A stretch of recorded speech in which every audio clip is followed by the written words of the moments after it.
നമസ്കാരം.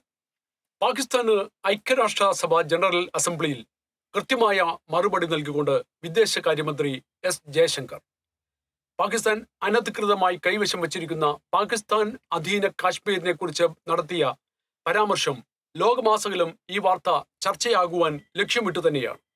കഴിഞ്ഞ ദിവസം പാകിസ്ഥാൻ പ്രധാനമന്ത്രി ഷഹബാസ് ഷെരീഫ് കാശ്മീർ വിഷയവും പാലസ്തീൻ വിഷയവും ഉപമിച്ച് സംസാരിച്ചതിന് പിറ്റേ ദിവസം ഭാരതത്തിന്റെ മറുപടിയായി വിദേശകാര്യ വക്താവും അതിന് തൊട്ടടുത്ത ദിവസം തന്നെ വിദേശകാര്യ മന്ത്രിയും പാകിസ്ഥാൻ പ്രധാനമന്ത്രിക്കെതിരെ കടുത്ത വിമർശനവും ആക്രമണവും നടത്തിയിരുന്നു.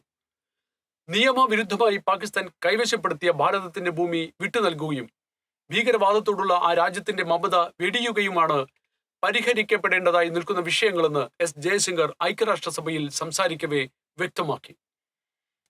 ലോകത്തെവിടെയായാലും അവിടെയുള്ള മീഡിയ തലവന്മാരുടെ ചോദ്യങ്ങൾക്ക് കൃത്യമായി തന്നെ ഉരുളയ്ക്ക് ഉപ്പേരി എന്ന രീതിയിൽ മറുപടി നൽകുന്ന വിദേശകാര്യമന്ത്രി എസ് ജയശങ്കറിന്റെ വാക്കുകൾ എത്തേണ്ടിടത്ത് എത്തുമെന്നത് തന്നെ ഉറപ്പാണ്. പാകിസ്ഥാനെതിരെ പ്രതികരിക്കുമ്പോൾ ഇന്ത്യയുടെ പ്രതിരോധിക്കുക എന്ന പതിവ് രീതിയിൽ നിന്നും തിരിച്ച് ആക്രമിക്കുക എന്ന തലത്തിലേക്കുള്ള പരിവർത്തനം ചെയ്യപ്പെടുന്നു എന്നത് രാജ്യത്തിലെ ഭരണ സംവിധാനത്തിന്റെ ആത്മവിശ്വാസവും ശക്തിയുമാണ് കാണിക്കുന്നത്.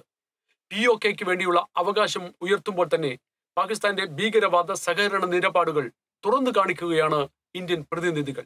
പാകിസ്ഥാന്റെ GDP ഭീകരവാദ കയറ്റുമതിയാൽ നിയന്ത്രിതമാണ് എന്ന് ജയശങ്കർ പറഞ്ഞതും ഇനി ഏതു വേദിയിലും ശക്തമായ രീതിയിൽ പാകിസ്ഥാനെതിരെ തിരിച്ചടിക്കുമെന്ന കാര്യം വ്യക്തമാക്കിക്കൊണ്ടു തന്നെയാണ്. ജയ് ഹിന്ദ്.